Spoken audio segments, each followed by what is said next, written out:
Hello guys, আসসালামু আলাইকুম। Welcome back to my channel Moni official. আশা করি তোমরা সবাই ভালো আছো, আমিও ভালো আছি। আজকে তোমাদের কাছে নিয়ে এসেছি একটা ভিডিও, সেটা হলো আজকে বাড়িতে বানাবো আলুর চপ। তো চলো। এই যে দেখো, এখানে আমি আলু নিয়েছি। এগুলো ছোট ছোট আলু একটা পটে আমি নিয়েছি। এই যে দেখো, এগুলো অনেক পুরানো আলু। এগুলো দিয়ে আজকে আলুর চপ বানাবো। তাহলে চলো শুরু করা যাক। প্রথমে এই আলুটা আমি ধুয়ে নিয়েছি। এই যে দেখতে পাচ্ছ, এটা হচ্ছে রাইস কুকারের একটা বোল, সে বলে নিয়েছি।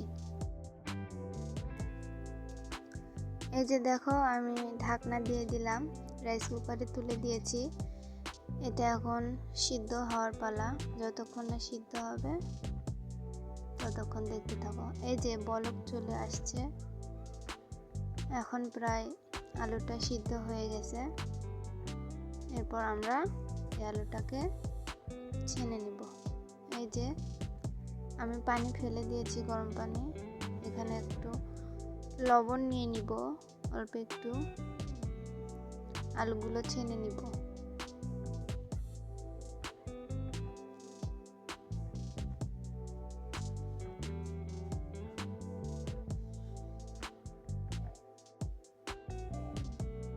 এখানে আমি একটু শুকনো মরিচের গুঁড়ো নিয়ে নিয়েছি। তারপর আবার আলুগুলো ভালোভাবে ছেনে নিব।